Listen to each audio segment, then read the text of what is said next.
This week for class, we're going to look at installing the WAMP server, which is Windows, Apache, MySQL, and PHP. This is a very convenient starting package if you want to get into doing open source development of web pages and of database backed instances, because the MySQL database that's supplied here is the basic starter database that you need to do whatever you like to do. So first off, the easiest way to find WAMP, the server, is in your favorite search engine, WAMP, wampserver.com, EN, one we're looking for. So we can see here the opening page takes you to their version of Funny. So what we're looking for here is download. Brings you down to your selection for WAMP servers. You're going to select what you want based on the specific version, if you have any, of the various files. As you can see, they list, Apache 2.2 or Apache 2.4 is the biggest differences for the top two. They also will have some that support different versions of PHP. Considering my version of Windows, I will be going with the number one, WAMP server 64-bit PHP 5.3. Once you figure out what you want to install, the next part is here. They do actually will tell you that you need the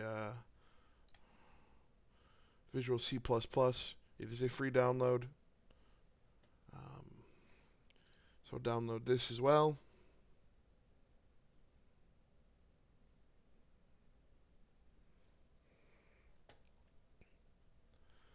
Save that off. This is a very quick install. The black screen is it's asking me if I want to allow the program to make changes. I will click yes. It's going to do some extraction. For the sake of time, we're going to take most of the defaults.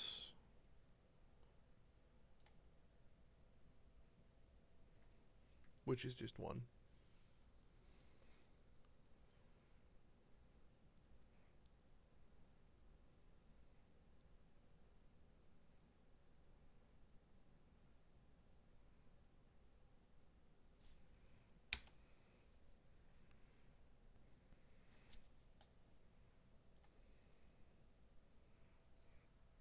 Now that we have the redistributable C++ installed, we're going to come back here and we will download directly.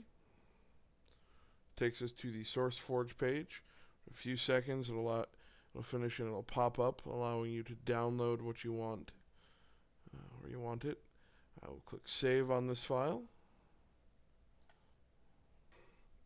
Now that we've downloaded and start up the installer, you'll have a couple of questions. If you want to run it, click yes. This will bring you to the first page of the start. It tells you specifically which versions of all the software you're using right here. This can be important if you begin writing code professionally, because it does matter which version of PHP, for instance, you write for. Some of the features get added and deprecated, so it's important to know this so you know which version of the software you're running against. Click next. Accept the GNU public license. It's your standard open source license, allowing you to do pretty much whatever you want with the software, as long as you give credit to who wrote the software and you don't try to sell it as proprietary product for profit. As long as you give credit and you're not trying to sell it for profit, pretty much keeps you safe with the software. As long as you also include your source code if requested on most licenses. So I'm going to install to the default location, CWAMP. That's where I like it. If you already have the folder, it'll ask you if you want to use it anyway. Click yes. The next part asks you if you want to create quick launch and a desktop icon. I do, because I like them. So again, click next, and then it'll tell you what you've selected, install. And after this section finishes, that's when most of the configuration happens. Alright, as soon as it finishes its extracting of files, bring us on to the next step of installation.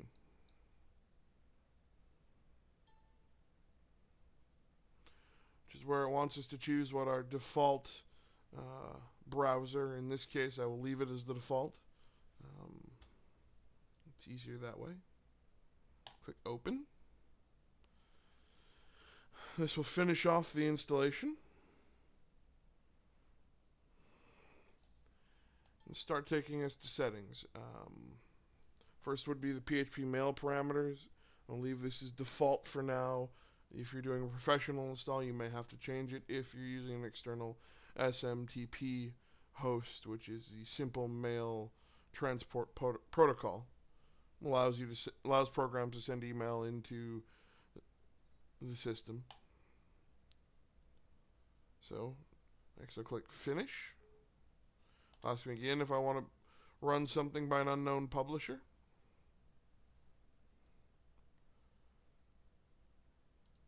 And once you finish everything, you'll have a new icon. It looks like a W. To verify that everything worked, you'll click localhost.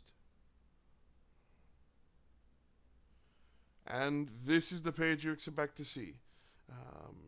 It gives you your basic server information. We'll go from here into phpMyAdmin, which allows you to administer all of your SQL Server information that you need to create a database, which you'll use if you do programming. One thing to note about this is something that takes getting used to. There's an entire there's an entire family of articles on how to use this system. The only other things you really need to know is once you click on this little green W, you'll have your list of settings.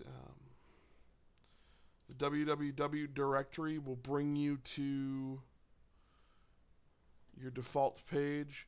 This is where you begin creating your web environment, and there are tutorials online to allow you to do that